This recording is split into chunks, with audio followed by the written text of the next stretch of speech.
quero convidar você, meu irmão, minha irmã, na sequência, então, para abrir a sua Bíblia no texto do Salmo de número 18. Estamos fazendo uma sequência de exposições do livro de Salmos e nós estamos no Salmo de número 18. Hoje, em decorrência do Salmo ser longo, ter 50 versículos, e o pastor talvez demoraria muito tempo para expor os 50 versículos, nós cortamos o Salmo em dois. Então nós vamos meditar hoje do versículo 1 ao versículo 30, no desejo que o Senhor possa falar ao meu e ao seu coração, e na semana que vem nós estaremos então continuando. Ok? Na semana que vem nós estaremos então continuando essa exposição do Salmo de número 18. Eu convido você a abrir então a sua Bíblia e vamos ler. Leia comigo o Salmo de número 18, versos 1 a 30. Ok? Ao mestre de canto, Salmo de Davi, servo do Senhor, o qual dirigiu ao Senhor as palavras deste cântico, no dia em que o Senhor o livrou de todos os seus inimigos e das mãos de Saul. Ele, Davi, disse assim: Eu te amo, ó Senhor, força minha. O Senhor é a minha rocha, a minha cidadela, o meu libertador, o meu Deus, o meu rochedo, em que me refugio, o meu escudo, a minha força, a força da minha salvação, o meu baluarte.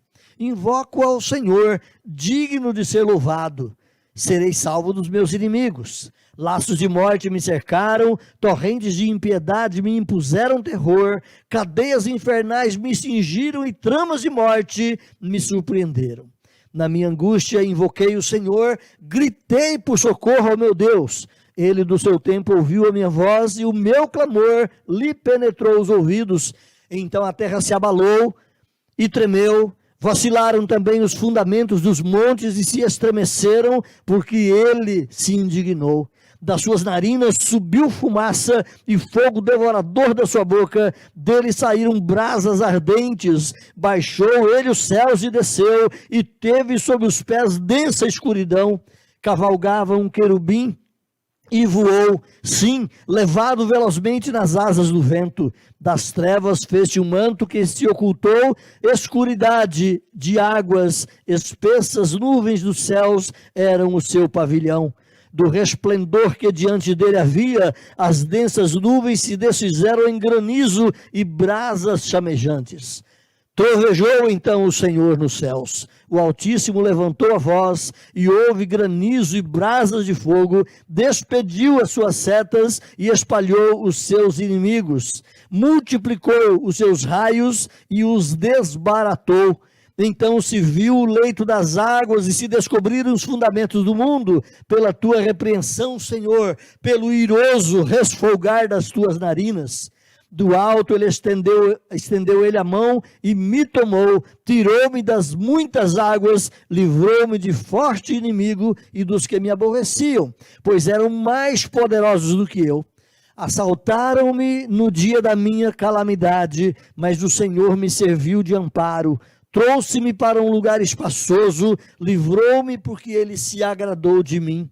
Retribui-me o Senhor segundo a minha justiça, recompensou-me conforme a pureza das minhas mãos, pois tenho guardado os caminhos do Senhor e não me apartei perversamente do meu Deus, porque todos os seus juízos me estão presentes, não me afastei ou não afastei de mim os seus preceitos.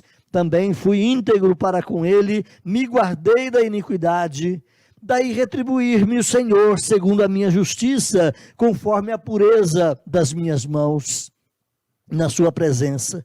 Para com o benigno, benigno te mostras. Para com o íntegro, também íntegro. Com o puro, puro te mostras. Com o perverso, inflexível. Porque tu salvas o povo humilde, mas os olhos altivos tu os abates. Porque fazes resplandecer a minha lâmpada, o Senhor meu Deus derrama luz nas minhas trevas. Pois contigo desbarato exércitos, com o meu Deus salto muralhas. O caminho do Senhor é perfeito, a palavra do Senhor é provada, ele é escudo para todos os que nele se refugiam. Meu querido irmão, minha querida irmã, nós estaremos então caminhando neste período através das palavras contidas nessa leitura que fizemos, e o nosso desejo é que o Senhor fale ao meu e ao seu coração nessa oportunidade. Você já recebeu algumas informações sobre o livro de Salmos. Ele é contido em 5 livros dentro deste volume, ou seja, o Saltério é dividido em 5 livros. Não vamos voltar a falar nessas divisões, mas este Salmo 18 é o salmo mais longo que você tem dentro do primeiro livro. Então, o primeiro livro que vai do livro 1, ou do Salmo 1 ao Salmo 41, esse Salmo 18 é o mais longo deles. Esse salmo é um salmo de ação de graças. Usualmente, esses salmos de ações de graças, eles eram utilizados no ato de agradecer o livramento das mãos dos inimigos, agradecer bênçãos derramadas pelo Senhor, eram cantados em adoração a Deus como a alegria e gratidão perante o Senhor pelos seus poderosos feitos. É o caso, então, deste salmo aqui. Uma outra coisa interessante que você tem neste salmo, meu irmão, minha irmã, é que se você voltar lá para o texto de Samuel, segundo livro de Samuel, capítulo 22, você vai encontrar ali exatamente este salmo escrito lá, com pouquíssimas variações. Eles são essencialmente idênticos. Surge, então, uma pergunta. Teria o compilador do Saltério, aquele que editou e organizou os salmos como um livro, teria porventura o compilador do Saltério incluído esse poema originalmente escrito lá na situação de 2 Samuel 22? Ou quem sabe o autor de Samuel, depois na edição e na compilação, na organização do livro, é que ele buscou o salmo e colocou lá dentro da história. Então nós não sabemos muito bem, mas ele pertence à história de Davi e ele faz exatamente alusão a esse momento de vitória, de bênção de Deus na vida desse rei. As poucas modificações feitas aqui, então, parecem ter como alvo esse uso público do salmo, seja o ajuste girado lá de Samuel, ou seja o salmo composto primeiramente em separado. Ele foi feito para glorificar e servir o Senhor pelas ações de vitória que Deus dera a Davi. O título incorpora justamente o versículo 1 lá de 2 Samuel 22, se você correu lá para olhar, o título que você tem aqui no Salmo 18, em itálico na sua Bíblia, é exatamente o versículo 1 que você tem lá em 2 Samuel 22. E ele serve então como uma introdução ao Salmo e mostra que esse Salmo foi composto depois do perigo que representava Saul para com Davi. Então, depois que esse perigo tinha cessado, Davi vai então compor este salmo em gratidão, em louvor ao Senhor. Você pode olhar lá o versículo 1 de 2 Samuel 22 e olhar o cabeçalho do salmo aqui, no Salmo 18, e vai perceber exatamente igual um e outro. Esse salmo, então, meus irmãos, é um louvor puro, tendo em vista que as longas e difíceis lutas de Davi contra as investidas de Saul, essas investidas tinham terminado. A fuga da vingança de Saul agora é coisa do passado, e por isso o salmista agora louva, glorifica o Senhor, o Deus da sua salvação. Então, com esse Salmo 18, eu quero falar conosco nessa noite, queridos irmãos, como disse, em 2 etapas, e falando sobre a vitória que Deus concede ao seu povo. Nesta ocasião, eu coloquei o tema, o que cantar pelas ações de Deus na vitória. O que cantar? O que eu diria numa canção de louvor e adoração a Deus pelas vitórias concedidas? Então eu proponho aqui algumas situações retiradas do conteúdo do próprio Salmo, e eu diria que a primeira delas é: cante o refúgio que o eleito tem em Deus. Você, meu irmão, minha irmã, um eleito do Senhor, alcançado pela graça, mais que vencedor em nome de Jesus. O que cantar pelas bênçãos de Deus, pelas vitórias de Deus? Primeira coisa, então, cante o refúgio que o eleito tem em Deus. Esse versículo primeiro, aqui, embora ele seja omitido lá no Cântico de Samuel 22, aqui no Salmo ele demonstra Davi declarando o seu amor ao Senhor numa frase breve, mas uma frase profunda. Olha só o que ele diz: eu te amo, ó Senhor, força minha. Lá no Samuel 22, esse versículo não aparece, mas aqui é uma expressão desse amor intenso de Davi. A palavra no contexto hebraico, meus irmãos, é a palavra racham, a palavra amor. É muito expressiva e denota uma ternura e uma intensidade de fortes emoções no coração de Davi. Cosseios, que foi um teólogo do passado, ele vai dizer que essa expressão indica amar com as mais profundas e veementes afeições do coração, com a comoção de todas as nossas entranhas. É aquele amor que mexe profundamente com todo o seu ser. É um amor voltado para a pessoa pela qual ela é, e não meramente pelo que ela faz. Então você ama a pessoa pelo que ela realmente é. É isso que Davi está dizendo: eu te amo, ó Senhor. Ele ainda não está falando dos feitos do Senhor, mas está falando com o Senhor. Eu te amo, ó Senhor, força minha. Então, interessante notar que no versículo 2, num jorro, numa enxurrada de metáforas, Davi repassa aqui então as suas fugas e vitórias, como se pode ver no título do Salmo. Olhe mais uma vez, o título do Salmo, ele vai dizer: no dia em que o Senhor o livrou de todos os seus inimigos, Davi disse. Nesses dois versículos iniciais, então, Davi usa 9 títulos para o Senhor, os quais são acompanhados, todos com um pronome possessivo: meu ou minha, o que aponta para a fé da qual Davi fala e para esse forte vínculo existente entre Davi e o Senhor. Olhe só as expressões, então, os adjetivos de glorificação que Davi coloca ao Senhor. Força minha, no versículo 1.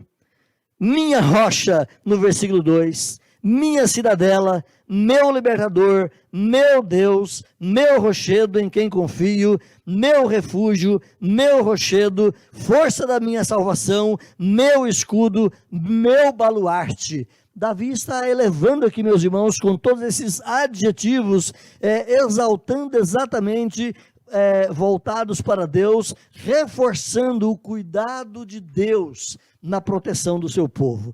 Todos esses adjetivos apontam para esse sentido da proteção e do cuidado de Deus.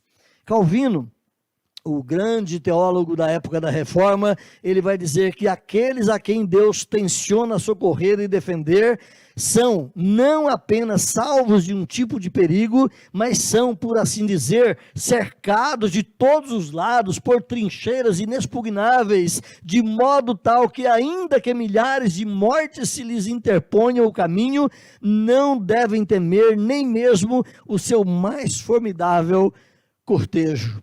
São palavras tão bem construídas do teólogo do passado, mas Calvino está dizendo que nós não devemos temer nada. Por mais que sejam os perigos que nos cercam, o poder protetor de Deus é maior. Davi expressa, meus irmãos, aqui no verso 3, você pode ir acompanhando na sequência, ele expressa aqui no verso 3 que o Senhor, seu poderoso libertador, ele é merecedor de louvor, mas também ele ressalva que ele o invoca na certeza de que será salvo dos seus inimigos. Ele sabe que quando ele clama ao Senhor, Deus ouve. Meu irmão, minha irmã, você que passa por medos, sustos, você que passa por situações tão de pavor muitas vezes na vida, você sabe que Deus está ao seu lado e o guarda continuamente. Olha o versículo 3. Invoco o Senhor digno de ser louvado e serei salvo dos meus inimigos. Essa é a certeza do salmista, essa é a certeza de Davi. O salmista discorre, meus irmãos, sobre o seu estado de alma, onde angústias e quem sabe antevisões de morte foram tormentos para ele pouco tempo atrás, quando quando Saul com seus exércitos perseguiam terrivelmente o salmista. Olha o que ele diz no versículo 4 e 5, apontando justamente para esses momentos de pavor e de morte. Laços de morte me cercaram, torrentes de impiedade me impuseram terror, cadeias infernais me cingiram e tramas de morte me surpreenderam. Meus irmãos, esse era o pavor que assolava o coração de Davi. Hammond, que é um outro comentarista lá do passado, ele afirma que a palavra hebraica, sheblei, traduzida aqui na versão atualizada por laços. Essa palavrinha sheblei, laços, significa duas coisas. Pode significar uma corda que aperta e que sufoca, ou pode significar aquela dor aguda e repentina que a mulher sente lá na hora do parto. E o significado, então, pode ser resolvido dentro do contexto. A versão caldaica, uma versão da Bíblia lá para o idioma caldeu, parafraseia dessa forma: a angústia me cercou como uma mulher que sofre as dores de parto e não tem força para dar à luz e corre risco de vida. Esse é o sentido, a força desse versículo aqui que Davi propõe: laços de morte me cercaram. A versão caldaica, então, tem essa expressão que ajunta esse sentido das dores de parto e o risco da vida ali no sofrimento de Davi.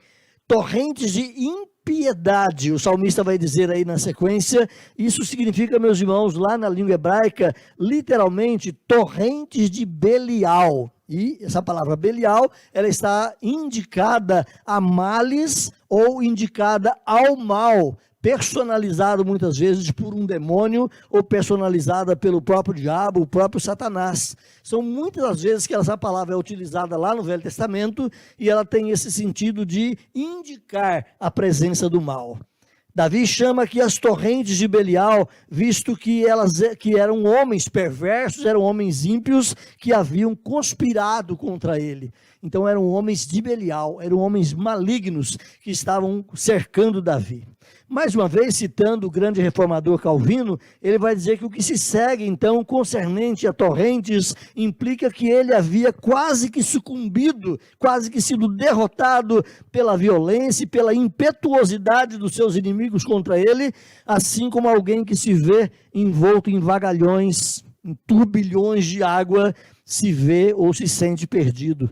No verso 5, de maneira muito similar, esse mesmo conteúdo do versículo anterior, ele se caracteriza aqui como um paralelismo próprio da poesia hebraica. Olha então o verso 5. Se no verso 4 ele diz: laços de morte me cercaram, torrentes de impiedade se impuseram contra mim, no verso 5 ele repete a ideia: cadeias infernais me cingiram e tramas de morte me surpreenderam.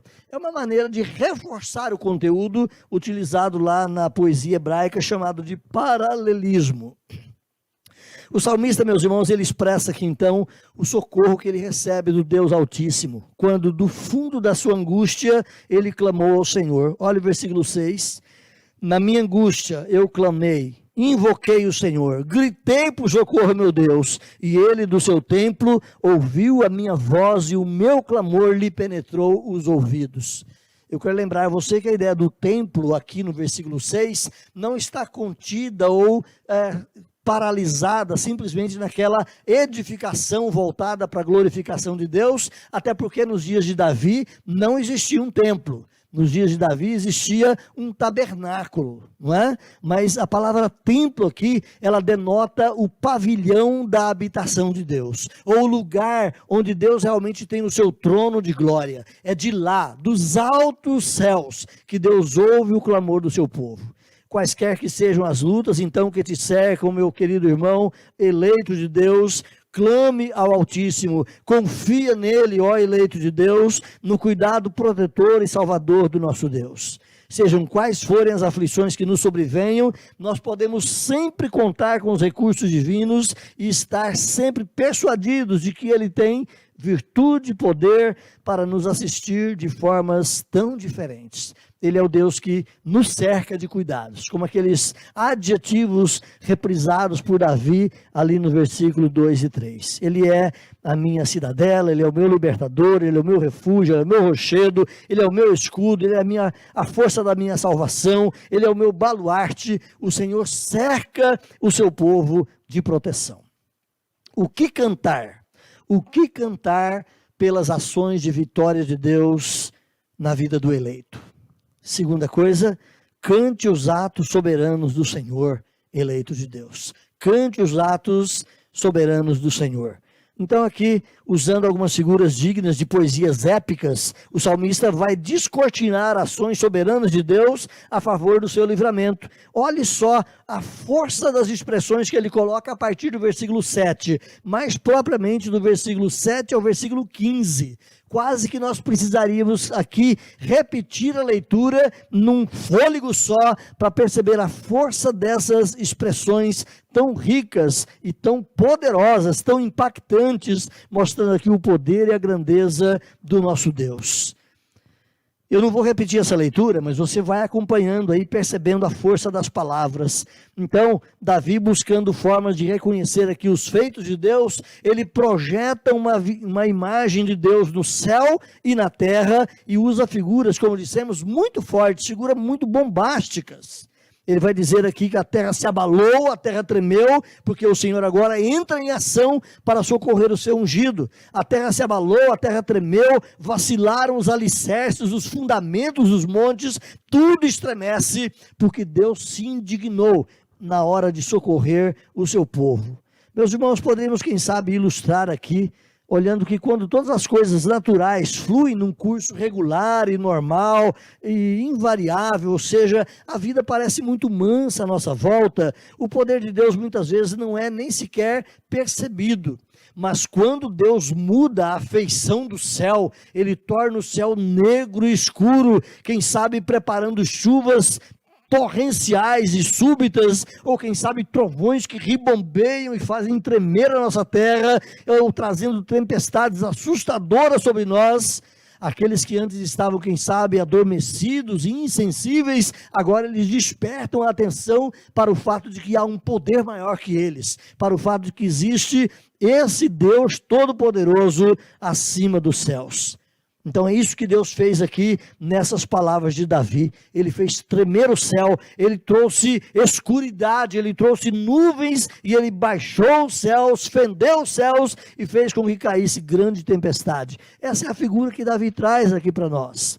Meus irmãos, quando os acontecimentos súbitos e imprevisíveis da natureza se manifestam, talvez como um tsunami, ou quem sabe como um potente terremoto, ou quem sabe naqueles acidentes onde as barreiras de contenção, como aquelas de Minas, aconteceram um tempo atrás aí, então mais nitidamente nós temos a consciência da presença do autor da natureza, que apesar de permitir esses males todos, ele os controla. Olha o versículo 7 mais uma vez. Então a terra se abalou, tremeu, vacilaram também os fundamentos dos montes, se estremeceram, porque Deus se indignou. Essas figuras dantescas, elas são apresentadas aqui pelo poeta para nos impressionar com a grandeza do poder de Deus. Davi escreve palavras que chegam a nos assustar, justamente para que nós paremos e pensemos no fato e reconheçamos o poder de Deus. Davi apresenta aqui, meus irmãos, Deus como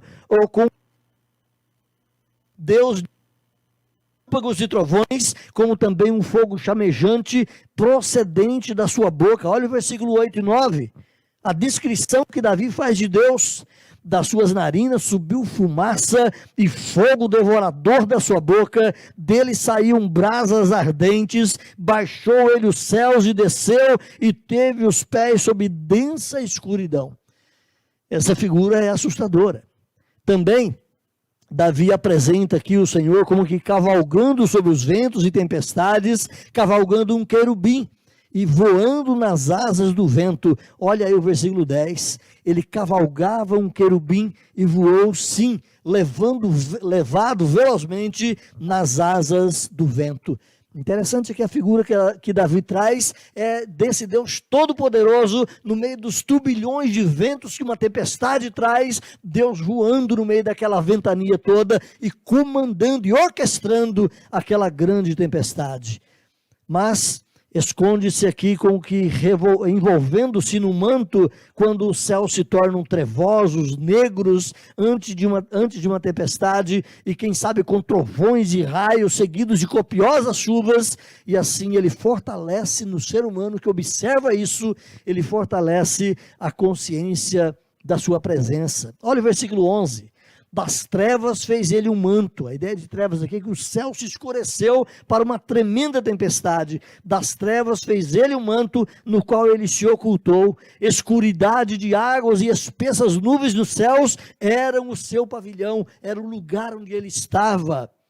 Olha o versículo 12, do resplendor que diante dele havia, e as densas nuvens se desfizeram, e granizos e pedras de gelo vieram como que brasas chamejantes caindo sobre os homens. Então, Harman, um comentarista bíblico, Alan Harman, ele vai dizer que em meio à tempestade, o soberano estava ali, controlando todas as forças à sua disposição. Ele vem com majestade para trazer livramento. São palavras de Davi para mostrar o poder, a grandeza, o fato de Deus ser esse Deus terrível e tremendo, mas um Deus que está agindo assim para cuidar do seu povo. Um Deus que age assim com poder e fúria para proteger e para cuidar do seu povo. Meus irmãos, Davi, ao propor aqui para a nossa consideração o poder de Deus, como manifestado nas maravilhas da natureza, ele o faz de tal maneira que desperta nos leitores esse senso da presença do onipotente, do todo-poderoso Deus. O sentido que Davi traz aqui para nós é que nós leiamos essas palavras e consigamos pensar nelas com profundidade, no sentido e no intuito de que nós percebamos a grandeza e o poder de Deus. A descrição aponta aqui, meus queridos irmãos, para essa poderosa realidade da presença de Deus, onde vemos essa teofania, essa manifestação de Deus, o Todo-Poderoso, se movendo do terremoto, lá no versículo 7, que a terra se abalou e se fendeu, até um quadro de nuvens escuras envolvendo toda a terra e copiosa chuva sendo derramada. Deus ordena que todas as forças da natureza a trazer libertação para o que é seu. Ou seja, Deus age com céus e terra, Deus toca nas coisas que nós menos sequer pensamos para agir poderosamente a favor do seu povo. No versículo 13, olha aí, trovejou então o Senhor nos céus, o Altíssimo levantou a sua voz e choveu granizo e brasas de fogo. Essa figura aqui, o Altíssimo, é a palavra Elion, literalmente significa o mais alto, ou seja, é Deus como soberano, é Deus como o supremo do universo. Então ele lá no seu trono celestial, ele lá no seu lugar de glória, ele está consciente, antenado, olhando para cada um dos seus eleitos, e de lá dos céus ele troveja, de lá dos céus ele age poderosamente para defender os que são seus. Queridos, é muito bom perceber certamente esse poder de Deus agindo aqui a favor daqueles que são seus. Olhe mais uma vez, então, na sequência, versículos 18 e 19. Assaltaram-me no dia da minha calamidade, mas o Senhor me serviu de amparo. Trouxe-me para um lugar espaçoso e livrou-me porque ele se agradou de mim. Deus cuida do seu povo. Se você for ler os versículos 15 até o 17, você vai perceber exatamente o salmista dizendo isso. Aliás, os versículos 16 e 17, do alto ele me estendeu a mão, e ele me tomou, ele me tirou das muitas águas, ele me livrou daqueles que me aborreciam, daqueles que eram mais poderosos do que eu. Quais são as coisas terríveis que te assolam? De repente você não tem inimigos, como Davi tinha na pessoa de Saul ou na pessoa de outros inimigos. Talvez você não esteja cercado de homens cruéis que tentam tirar a sua vida. Mas quais são os perigos que te cercam? Quais são os medos que te assustam? Meu irmão, minha irmã, pode ter certeza, o Deus que reina absoluto e soberano nos céus, é o Deus que também troveja de lá, é o Deus que também faz abalar os céus e terras para cuidar de você. Ele é esse Deus todo-poderoso, ele é esse Deus que cuida dos seus eleitos. Matthew Henry é um pregador lá do século XVIII, 1714 a 1780 aproximadamente, foi o tempo de vida desse irmão, um pastor presbiteriano, e Matthew Henry diria o seguinte, que Deus não somente livrará os seus eleitos dos problemas que possuem no devido tempo, mas enquanto o livramento não chegar, o Senhor os sustentará nas tribulações que eles atravessam. Lembra-se do Salmo 46? Mais uma vez, o Senhor é o nosso refúgio e fortaleza, socorro bem presente nas angústias ou no meio das tribulações. Deus é esse refúgio poderoso. Ele está pronto a livrar, a socorrer, a ajudar o seu povo, na hora dele, na hora certa. E enquanto esse livramento não chega, diz Matthew Henry para nós, enquanto esse livramento não chega, ele nos sustenta nas tribulações. Ele nos guarda e nos protege no meio dos perigos. O que cantar a esse Deus glorioso? Terceiro lugar, cante a justiça do Senhor, cante a justiça do Senhor atribuída ao eleito. Ou seja, Deus age com a sua justiça a favor do seu povo. Deus age com a sua justiça para dar socorro a mim e a você. Voltando então, olhando para o Salmo, Davi passa a cantar aqui a justiça do Senhor sobre a sua vida baseada na graça, nesse favor gracioso de Deus, e não nos feitos apenas. Versículo de número 20 a 24. Meus irmãos, como Davi, nós somos tão incapazes de obediência plena, mas como Davi, o eleito, também é aquele que, mesmo ao tropeçar, volta o coração quebrantado e humilde e recomeça a sua caminhada com o Senhor. Se você participou do culto da semana passada, nós falamos no Salmo 17, olhando que Davi apresenta perante o Senhor ali o fato de ele não ter culpa. Mas é importante lembrar, onde é que Davi não tinha culpa? Davi vai dizer que ele não tinha culpa, o seu coração era limpo e tranquilo, mas certamente Davi teve muitos pecados e teve muitas culpas nas suas mãos, tanto é que, ao querer construir um templo para adoração ao Senhor, Deus disse para ele, não, você tem as suas mãos sujas de sangue. Então Davi tinha muitas culpas sobre ele sim, mas no quesito da perseguição de Saul, Davi não tinha culpa, Davi não transgredira, Davi não pecara, e é isso que ele traz de volta aqui para a sua reflexão. Olha o versículo 20 a 24 então, diz assim, retribuiu-me o Senhor segundo a minha justiça, recompensou-me conforme a pureza das minhas mãos, porque eu tenho guardado os caminhos do Senhor e não me apartei perversamente do meu Deus, porque os seus juízos me estão presentes e não me afastei de mim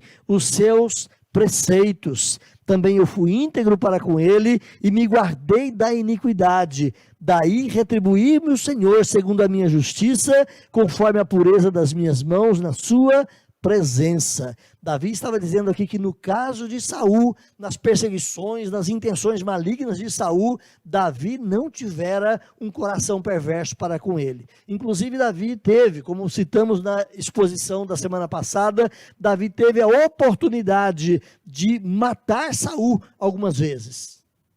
Mas Davi não fez isso. Jamais ele estenderia a mão contra o ungido do Senhor. Como Davi, meus irmãos, nós também somos incapazes de uma obediência plena. Nós somos incapazes também de viver uma vida de total santidade. Mas aqueles que abandonam os caminhos do Senhor, apartam-se do seu Deus, porém, ainda que nós estejamos conscientes de muitos passos em falso, nós não nos apartamos de Deus. Ou seja, mesmo que você sabe que aqui e ali você peca, mesmo que você sabe que aqui e ali você pisa fora do caminho, mesmo que você sabe que aqui e ali você dá passo em falso em relação à obediência à palavra de Deus, o seu coração é um coração que sempre se volta para o Senhor. Se você se lembra, Davi foi chamado de homem segundo o coração de Deus. O homem segundo o coração de Deus não é aquele que é perfeito. O homem segundo o coração de Deus não é aquele que não erra. O homem segundo o coração de Deus não é aquele que nunca peca. Pelo contrário, Davi é carregado de falhas. Mas o homem segundo o coração de Deus é aquele que tem um coração quebrantado, contrito, reconhece o seu pecado e volta-se para o Senhor. Então eu e você também, meus irmãos, mesmo que pisemos em falso em algum momento, não aparte o coração do Senhor. Não fuja da presença do Senhor. Volte-se para Ele com um coração quebrantado e humilde. O cuidado constante de nos guardarmos do pecado, dos que nos tentam com maior facilidade, demonstra que somos então retos diante do Senhor. Quando você se cuida em preservar a sua vida no caminho certo, quando você se cuida em voltar para o caminho do Senhor, quando você se cuida em refletir e pensar no seu pecado, confessá-lo, buscar o Senhor de novo, isso indica que você está sendo reto perante o Senhor. Ser reto perante o Senhor não é ser aquele que não peca nunca, mas ser reto perante o Senhor é aquele que olha para o caminho e volta para Ele. É aquele que tem prazer em voltar-se para o Senhor. Davi teve aqui, meus irmãos, o seu olhar colocado na regra dos mandamentos de Deus, nos quais a palavra do Senhor, diz o texto, são puras, nas quais Davi poderia confiar com muita segurança e são doces para o deleite daqueles que as escuta. É assim que significa a palavra de Deus para aquele que teme a Deus. Ele vai dizer: eu tenho guardado os caminhos do Senhor, no versículo 21, e não me apartei perversamente do meu Deus, porque todos os seus juízos me estão presentes e não afastei de mim os seus preceitos. Ele vai dizer: eu fui reto para com o Senhor. Apesar do meu pecado, das minhas falhas, eu tenho me voltado para o meu Deus, eu tenho me guardado da iniquidade. Então, versículo 24, ele vai dizer: daí retribuir-me o Senhor segundo a minha justiça, conforme a pureza das minhas mãos na sua presença. Olha o verso 20. Retribui-me o Senhor segundo a minha justiça e recompensou-me conforme a pureza das minhas mãos. Olha o 24, aí o Senhor retribui-me segundo a minha justiça, conforme a pureza das minhas mãos. Davi repete praticamente a mesma ideia. Ele vai dizer que porque eu tenho sido reto perante o Senhor, apesar dos meus pecados e faltas, eu tenho voltado para o Senhor.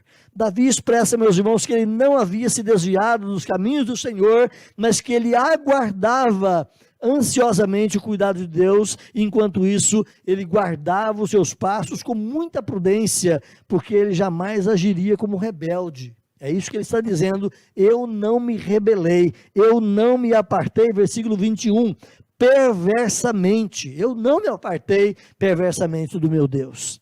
Aqueles que, apesar de suas falhas, voltam a andar nos princípios e no temor do Senhor, esses são acolhidos, esses são abençoados, esses são fortalecidos na graça. Meu irmão, minha irmã, não desanime quando você falha, não desanime quando você peca. É claro que você precisa se entristecer sim, você precisa se arrepender sim, mas não caia na lábia do diabo, não caia nas acusações do inimigo que querem te jogar por terra e dizer que você não tem mais chance com Deus. Você, eleito de Deus, é aquele que volta para o caminho. Você, eleito do Senhor, é aquele que confessa o seu pecado e volta-se para o caminho de Deus. Olha mais uma vez aí, versículo 24 até o versículo 26. Olha de novo, versículo 24 até o versículo 26, a primeira frase apenas. Daí retribuir-me o Senhor segundo a minha justiça, conforme a pureza das minhas mãos, na sua presença. Para com o benigno, benigno te mostras, para com o íntegro, também íntegro, com o puro, puro te mostras, com o perverso, inflexível, vai dizer Davi nessa palavra aqui. Meus queridos, enquanto o eleito do Senhor, a despeito das suas falhas, é ouvido, é ajustado, é ajudado, o ímpio é tratado de modo inflexível. Olhe só, aquele que não se arrepende, Deus o trata com dureza, Deus o trata com o seu juízo. Olha o versículo 26, a segunda frase: com o perverso o Senhor se mostra inflexível. Com aquele que se arrepende, ele trata com brandura. Com aquele que se quebranta, ele trata com doçura. Com aquele que volta para casa como filho pródigo, ele o acolhe. Eu e você somos chamados, como eleitos de Deus, a sempre nos quebrantarmos, a sempre voltarmos para o Senhor, nessa certeza de que para com o benigno, ele se mostra benigno. Na certeza de que para com aquele que é íntegro, Deus também se mostra íntegro. Na certeza para com aquele que é puro, apesar das suas fraquezas, Deus também se mostra puro para com ele. Mas para com aquele que é perverso, Deus é inflexível, diz o versículo 26. No versículo 27, na parte B, na segunda linha do versículo 27, ele diz assim: os olhos altivos tu os abates. Ou seja, Deus olha para aquele que é soberbo, e a Bíblia diz que os soberbos, Deus os conhece de longe. A Bíblia diz que aos soberbos o Senhor os humilha. A Bíblia diz que os soberbos, Deus os quebranta e os abate. Então, para os olhos altivos, Deus os abate. O texto lá de Hebreus capítulo 10, você conhece muito bem lá, Hebreus capítulo 10, verso 31, quer dar uma corridinha lá? Hebreus 10, 31, olhe lá o que diz o texto, Hebreus 10, 31.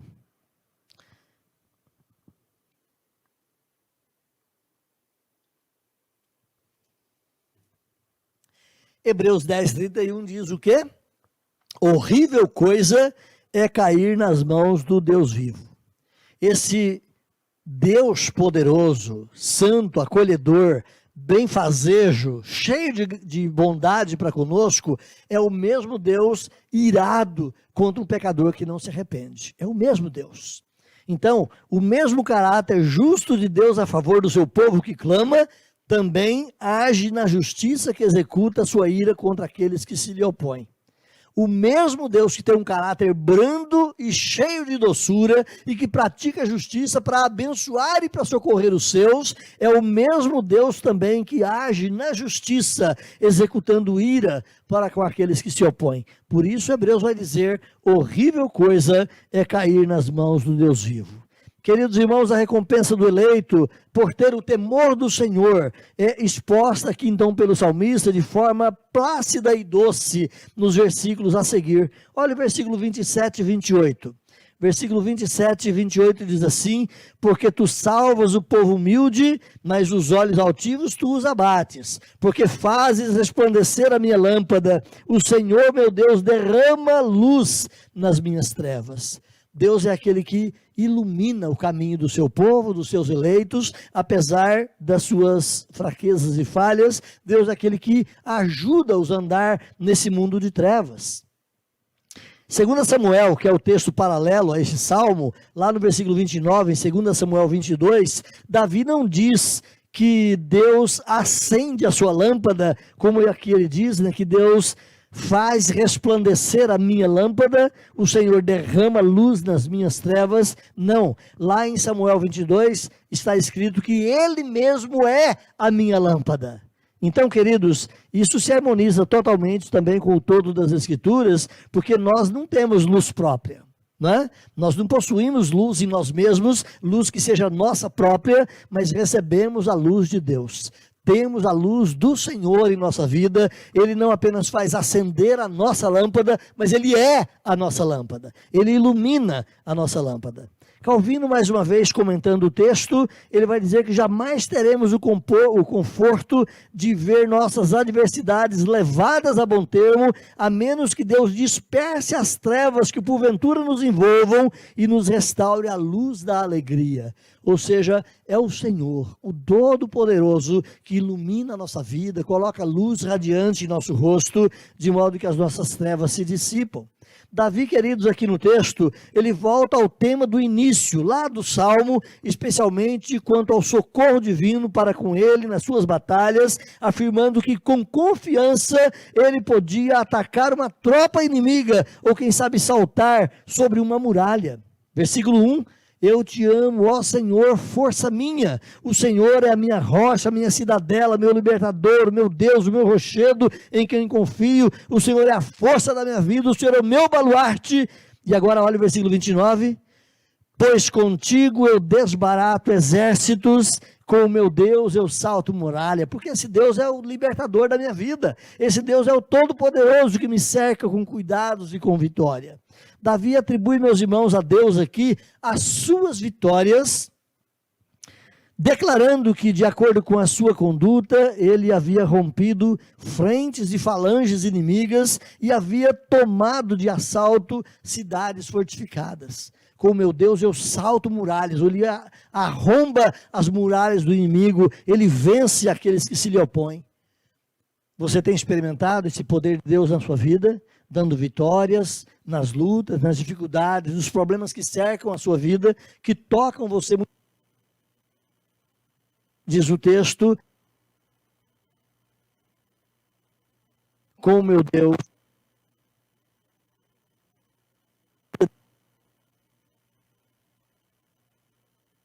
Senhor, vem nova situação, eu continuo firme. Disse,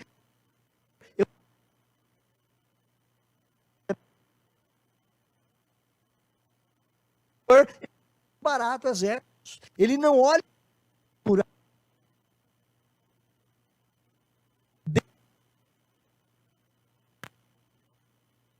salto muralhas, se vierem de novo as muralhas, eu terei a força do Senhor na minha vida.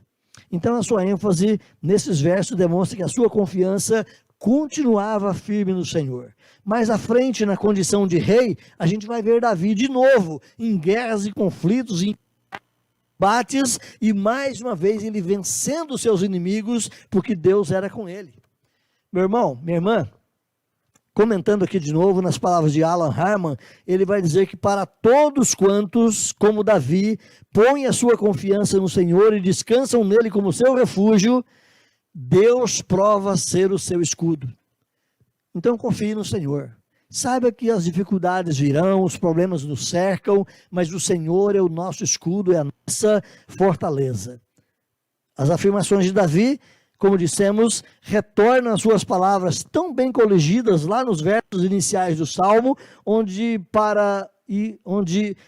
Davi expressava que Deus é a sua força, Deus é o seu escudo, Deus é uma fortaleza inexpugnável. E olha o verso 30, encerrando o nosso termo. O verso encerrando o nosso termo, diz que o caminho de Deus é perfeito e a palavra do Senhor é provada. Ele é um escudo para todos os que nele se refugiam. No versículo 1 e 2, ele afirmou exatamente isso.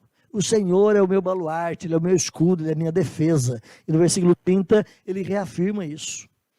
Ô eleito de Deus, abençoado do Senhor, irmã, desenvolvam um relacionamento mais íntimo com o Senhor, através da palavra, através da oração, através do jejum, através das práticas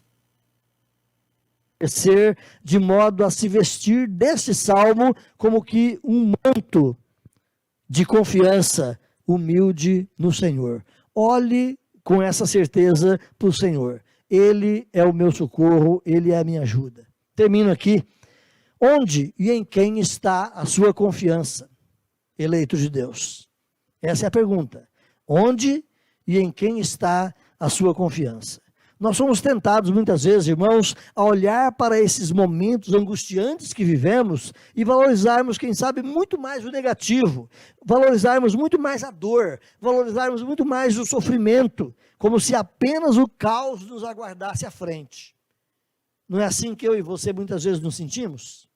Olhamos com pesar, com tristeza, com certo pavor, o que é que vem aí à frente, porque nós estamos olhando negativo.